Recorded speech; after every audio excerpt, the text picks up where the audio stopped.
नमस्कार दोस्तों, कैसे आप लोग। मैं आशा करता हूँ आप लोग अच्छे होंगे। दोस्तों कि आज आप लोग का बहुत बच्चे कमेंट कर रहे थे कि सर 10th वाले 12th वाले बच्चे भी कमेंट कर रहे थे कि सर हम लोग का हिंदी व्याकरण में समाज नहीं जान पाते, नहीं पहचान पाते हैं, भूल जाते हैं कि कौन सा समास है, परेशानी होता है। तो सर थोड़ा आप बताइए कि कौन कौन सा समाज है। तो आज आप लोग का ऐसा ट्रिक बताऊंगा कि कोई परिभाषा याद करने की जरूरत नहीं आपको पड़ेगा। आंख झपटते ही आप बता दोगे कि कौन सा समास है। और देखते हैं कि आप लोग की क्लास 10th हो चाहे 12th हो, कोई सा भी क्लास हो, उसमें व्याकरण से बहुत सारा क्वेश्चन को पूछता है। तो मैं आज जो आप लोग का है समास के बारे में बताऊंगा, समास के बारे में, फिर अगला वीडियो में संधि के बारे में। पर जितने व्याकरण का चैप्टर है सारे चैप्टर को मैं ट्रिक के माध्यम से आपको कंप्लीट करवाऊंगा। और जैसा मैं आपको आज बता रहा हूं, शायद किसी वीडियो में आपको शायद ऐसा नहीं मिल सकता है। नहीं विश्वास हो तो जो आज मैं बता रहा हूं मेरे वीडियो के एक बार देख लीजिए और जाइए, कोई सा भी सेट हो, चाहे आपका बुक में पूछा हो या प्रीवियस इसको बुक हो, क्वेश्चन बैंक हो, उसमें जाइए। आज समास में जहां जहां समास हो ढूंढिए उसको और देखिए कि मैं जो ट्रिक बताता हूं वो ट्रिक से आपको काम होता है कि नहीं होता है। बस कुछ कुछ नियम को थोड़ा आपको याद करना पड़ेगा, दिमाग में सेट करना पड़ेगा। लेकिन हम लोग जब प्रैक्टिस करेंगे, प्रयास करेंगे, कुछ चीज को याद रखेंगे तो ये समास आज के बाद आप लोग इतना आसान हो जाओगे, कहोगे कि भाई सबसे आसान समास है। तो चलिए वीडियो को चालू करते हैं और देखिए आप लोग ध्यान से, कुछ नियम है, ध्यान से देखिए। यहां पे ध्यान से बाबू लिखा है कि समास 6 प्रकार के होते हैं। ऑब्जेक्टिव पूछता है कि समास क्या प्रकार के होते हैं, तो समास 6 प्रकार के होते हैं। कौन कौन होता है देखिए ध्यान से। पहला आपकी है अवयवी भाव, दूसरा आपका है तत्पुरुष, तीसरा आपका है कर्मधारय, चौथा आपका है द्विग समास माने द्विगु समास, पांचवा आपका द्विग समास और छठा आपका है बहुवीर्यीय। ये ध्यान रखना कि समास कितने प्रकार के होते हैं, तो समास 6 प्रकार के होते हैं। ऑब्जेक्टिव कितना बार पूछा हुआ है कि समास क्या प्रकार के होते हैं, तो समास 6 प्रकार के होते हैं। और देखिए बाबू ध्यान से, एक एक सबको ट्रिक है, सारा समास को पहचानने का आज ट्रिक है। तो सबसे पहला जो ट्रिक आपको लिखा हुआ है, ये पहला जो है अवयवी भाव।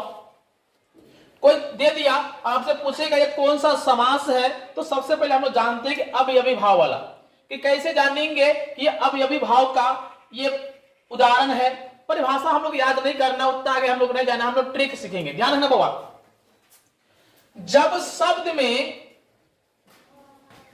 अनु लिखा रहे, क्या लिखा रहे, अनु, उपसर्ग माने पहला होता, अनु लिखा रहे, आ लिखा रहे, प्रति लिखा रहे, हर लिखा रहे और दीन लिखा रहे। सर कितना ये चीज याद रहेगा। आप बड़े बड़े परिभाषा को जब आप याद कर लेते हैं तो क्या ये छोटा सा परिभाषा आपको याद नहीं रहेगा, याद ऑटोमेटिक। कैसे, क्या कहा कि जब शब्द में अनु लिखा रहे, आ लिखा रहे, प्रति लिखा रहे, हर लिखा रहे, दिन लिखा रहे, तो वह क्या हो जाएगा, अवयवी भाव। तो कैसे इसको याद करेंगे, अनु आ प्रति हर दिन, अनु आ प्रति हर दिन। अनु नाम का मान लीजिए लड़की है, उसको क्या कहें, अनु आ प्रति हर दिन, अनु आ प्रति हर दिन। क्या बोलेंगे, अनु आ प्रति हर दिन। जखंत याद को पूछेगा अवयवी भाव को ट्रिक क्या है, तो अनु आ प्रति हर दिन। आप देखिए ना एग्जाम्पल सबको समझाते हैं, एकदम हवा में उड़ जाएगा। जैसे आपको देखिए लिखा है पहला एक ट्रिक, पहला आपको देगा, मान लीजिए आपसे पूछेगा प्रतिदिन, प्रतिदिन पूछा और लिखा है आपको कि प्रतिदिन जो है वो कौन सा समास है, प्रतिदिन कौन सा समास है। तो दिमाग लगाएंगे कि 4 को ही ऑप्शन रहेगा और आपको कहां फंसिएगा वो भी आप उठाएंगे, आपको वहां भी नहीं फंस पाओगे। देखो ध्यान से क्या लिखा है, प्रतिदिन, दूसरा में लिखा रहेगा, मान लीजिए क्या लिखा है, प्रतिदिन, उसके बाद लिखा रहेगा भर पेट, भर पेट, अब पहले इसको देखो देखो बताते हैं और बताते हैं आपको, एग्जाम्पल का समझाते हैं। क्या कहा कि अगर शब्द में अनु लिखा रहे, आ लिखा रहे, प्रति लिखा रहे, हर लिखा रहे, दिन माने अनु आ प्रति हर दिन, अनु आ प्रति हर दिन, किसका है ट्रिक? तो अवयवी भाव का है। तो देखिए क्या लिखा है, प्रतिदिन, क्या लिखा है, प्रति। देखिए भाई साहब कि प्रति यहां पर लिखा है, देखिए यहां पर, इसको देखिए ये क्या लिखा है, प्रति। देखते प्रति लिखा रहे तो समझ जाएंगे क्या चीज है, ये अवयवी भाव है। कौन सी भाव है, अवयवी भाव। और देखिए ना बेटी, जैसे भर पेट, पढ़िए भर पेट, अनु आ प्रति हर दिन। अब इसको कैसे पढ़ेंगे, भर पेट, इसको पकड़िए तो आप लोग कैसे, कहां पर लिखा है इसका, भर पेट, अनु आ प्रति हर दिन। यहां पे तो कुछ मिल ही रहा है हम लोग का, तो क्या करेंगे,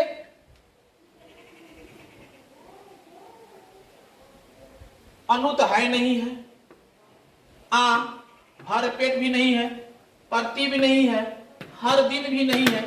तो इसको थोड़ा आप लोग बाद में समझाते हैं, इसको छोड़िए पहले एक और एग्जांपल अभी लिख लीजिए आप लोग, जैसे इसको समझ गए, अभी इसको बताते इसको बताएंगे। अभी दूसरा आपको दिया हुआ है, मान लीजिए यहां पर कि लिखा है हर दिन, हर दिन लिखा हुआ है। तो बताइए क्या मिल रहा है, कौन चीज, ये क्या मिल रहा है, हर भी मिल रहा है और क्या मिल रहा है, दिन भी मिल रहा है। तो ये भी क्या है, अवयवी भाव है। मान लीजिए एक और लीजिए आप ध्यान से, ये समझ में आया ना कि प्रतिदिन, प्रति लगा है, हर लगा है, तो ये क्या हो जाएगा, अवयवी भाव से कहेगा अनु। क्या लिखा है, अनु। बताइए कौन समास है, अनु कहां पे है, अनु। तो क्या कहेंगे, अनु कौन होगा सर, अनु हो जाएगा का अवयवी भाव। क्या समझ में आया आप लोग का? देखिए ध्यान से एक बार, क्या कहा कि जब शब्द में अनु आ प्रति हर दिन, इसको ट्रिक को याद रखिएगा, अनु आ प्रति हर दिन, अनु आ प्रति हर दिन, अगर ये शब्द में लिखा है तो वह हो जाएगा अवयवी भाव। प्रति में, प्रतिदिन में क्या लगा, प्रति लगा था, या अवयवी भाव। हर दिन, तो हर भी है और दिन भी है, तो क्या होगा, अवयवी भाव। ये क्या लिखा है, अनु लिखा है, तो अनु भी क्या हो जाएगा, अवयवी भाव। क्या समझ में आया आप लोग का? तो देखिए अब आगे आपको समझाते हैं। देखिए तभी आपको हम छोड़े थे कि भर दिन, ये क्या होगा, देखिए अनु आ प्रति हर भर दिन, ये योग सेटिंग कर लेना, अनु आ प्रति हर भर दिन। तो क्या लिखा है, भर दिन, उससे नहीं भर से, अंतिम में क्या लिखा है, दिन। तो ये क्या हो जाएगा, अवयवी भाव। समझ में आ गया आप लोग का? अब हम लोग चलते हैं कौन, तत्पुरुष। कैसे जानेंगे ये तत्पुरुष है? तो चलिए आप लोग बताते हैं कि तत्पुरुष जो है ये कैसे पता लगा ले आप लोग। ये तत्पुरुष को थोड़ा भी रहने दीजिए, बाद में आपको हम तत्पुरुष को बताएंगे। कुछ तत्पुरुष का थोड़ा लॉन्ग तरीका है, तो अभी जो सरल तरीका उसको पहले बताते हैं। उसके बाद द्वंद्व समाज देखिए, अब इसको समझिए पहले, सबको समझाएंगे, एक भी बाकी आपको नहीं रहेगा, सबको समझाएंगे। उसके बाद क्या है, द्वंद्व समाज। द्वंद्व समाज कैसे बुझेंगे कि द्वंद्व समाज है? देखिए आसान तरीका है, ये तो और इजी आपका है कि जब शब्द में, शब्द के बीच में देखिए क्या लगा हुआ है, बीच में ये माइनस लगा रहे, लग रहा है माइनस की, ये माइनस का चिन्ह तरह लगा रहे, तब द्वंद्व समाज होगा। जखनते बीच में क्या लगा रहे, ये लगा रहे, तो हम कहेंगे कौन समास है, द्वंद्व समास है। देखिए ना आपको यहां पर नदी नाला, क्या लिखा है, नदी नाला, और बीच में देखिए माइनस है, ये है कि नहीं, ये लगा है ना। जखंती ये लगा हो तो हम लोग कहेंगे द्वंद्व समास है। कौन समास है, द्वंद्व समास है। माता पिता, बीच में क्या लगा है, ये माइनस का चिन्ह लगा है ना, तो क्या कहेंगे, द्वंद्व समास है। सीताराम, सीताराम, बीच में क्या लगा है, माइनस, तो क्या कहेंगे, ये द्वंद्व समास है। क्या समझ में आ गया आप लोग का? किसी को दिक्कत, किसी बच्चे को दिक्कत है, अगर मान लीजिए सपोज दैट कि यहां से आपसे पूछ देगा कि मान यहां पर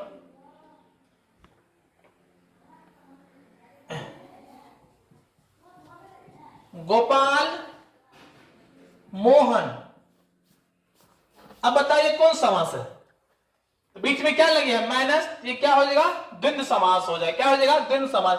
तो जब तक देखिए आप प्रैक्टिस नहीं करिएगा तो फिर आप भूल जाइएगा। तो प्रैक्टिस सबसे बड़ा जरूरी है कि प्रैक्टिस करिए।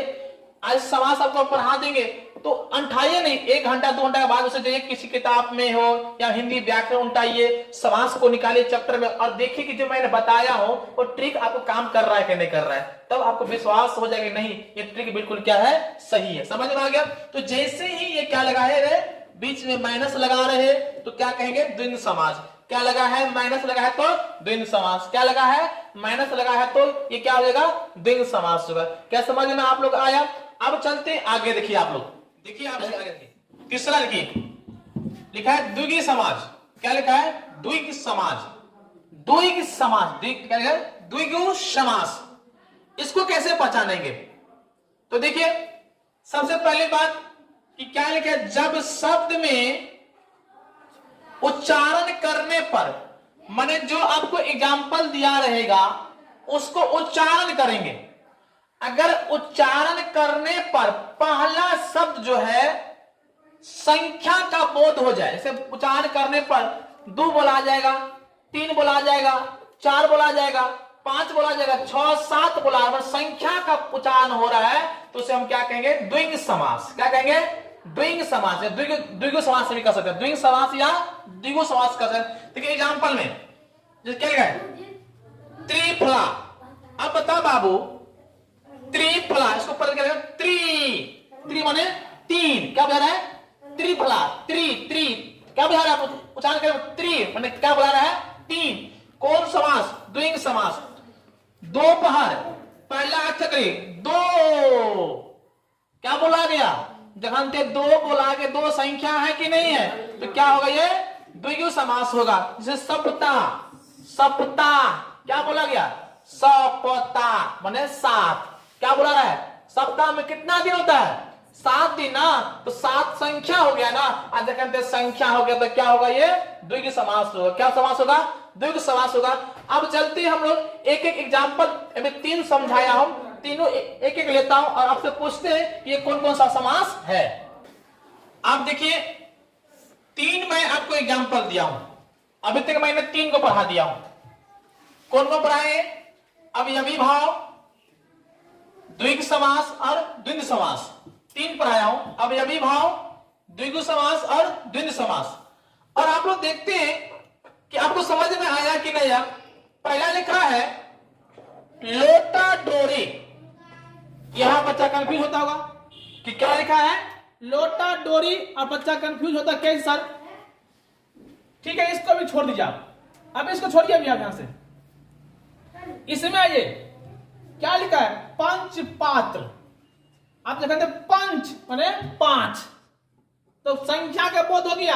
और संख्या का बोध किसमें होता है, किसमें होता है द्विगु समास में। किसमें होता है बाबू द्विगु समास में होता है। द्विगु माने किसमें बताए ना आप लोगों को, जिसमें जिस शब्द के उच्चारण करने पर संख्या का बोध हो 1 2 3 4 5 तो क्या हो जाएगा द्विगु समास। तो ये कौन समास होगा मेरा द्विगु समास हो जाएगा। क्या हुआ ये द्विगु समास होगा।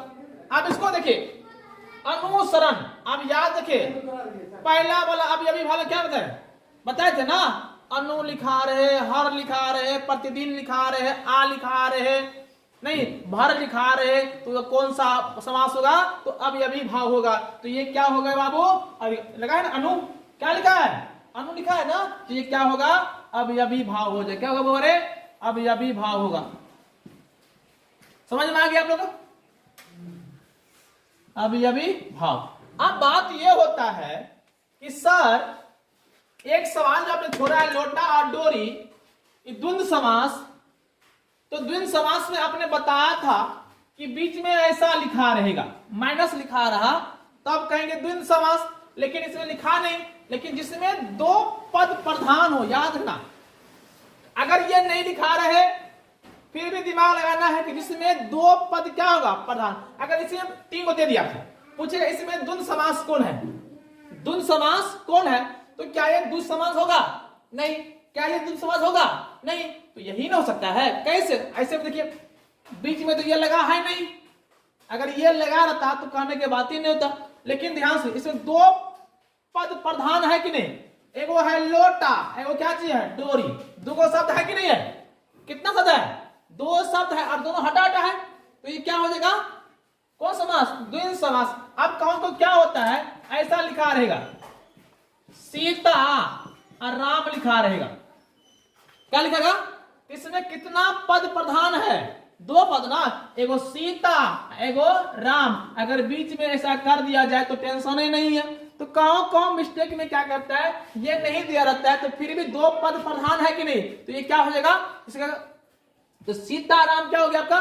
द्वंद्व समास हो गया। क्या समझ में आ गया आप लोग का? पक्का। अब आगे चलते हैं, देखिए आगे सवाल देखिए। आप चौथा आपका क्या है? कर्मधारय। चार चीज मैंने आपको समझ गया। अभी अभिभाव, द्वंद्व, द्विगु, अभी समझ रहा है कर्मधारय। उसमें तो दिक्कत था नहीं। एक बार आपको और हम बोल देते हैं कि अभी अभिभाव कब होगा? जब उसमें क्या लिखा रहे? अनु लिखा रहे, हर लिखा रहे, प्रतिदिन लिखा रहे, आ लिखा रहे, तब वो क्या हो जाएगा? अब अभिभाव। उसके बाद मैंने समझाया था द्वंद्व समाज। जब बीच में क्या लगा रहे? माइनस लगा रहे, तो क्या होगा? द्वंद्व समाज। और जब शब्द में द्विगु शब्द में क्या लिखा रहे? संख्या का बोध हो, तो क्या हो जाएगा? द्विगु समास होगा। अब आगे लिखा हुआ है कर्मधारय। इसको ध्यान सुनिए। जिस शब्द में है या जो लगा रहे, क्या लगा रहे हैं? या जो लगा रहे, तो वह कर्मधारय समास होगा। जब उसको उच्चारण करेंगे, जब बोलेंगे, तो आपको उसमें क्या बोला जाएगा? या तो है बुलाएगा, या तो जो, या तो दोनों बोला सकता है जो भी बोला जाए, फिर भी वह क्या होगा? कर्मधारय होगा। क्या होगा? कर्मधारय। जैसे देखिए ध्यान से, अधमरा लिखा हुआ है। क्या लिखा है? अधमरा। तो हम लोग कहते हैं ना कि ये अधमरा हुआ है। क्या कहते हैं? ये अधमरा हुआ है, आधा क्या हुआ? मरा है। आधा है जो क्या है? मरा है। आधा है जो क्या है? मरा। मन आधा अंग क्या करे? मर गया। आधा क्या है? बाकी। आधा है जो मरा है, तो अधमरा मन आधा है भी बोला गया, और जो मरा हुआ है, आधा है जो मरा हुआ है, तो है भी बुला रहा है और जो भी बुला रहा है, तो ये क्या हो जाएगा? अब अभिभाव हो जाएगा। उसके बाद क्या है? महादेव। महादेव महात्मा है, महान है जो देव। महादेव किसको कहते हैं? महादेव जो महान है जो देव। महान है जो देव, इसको क्या बोलेंगे? महादेव को महान है जो देव। है भी बुला रहा है और क्या बुला रहा है?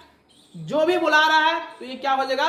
कर्मधारय हो जाएगा। क्या हो जाएगा? कर्मधारय। तो क्या कहेंगे? महादेव महान है जो क्या बोले?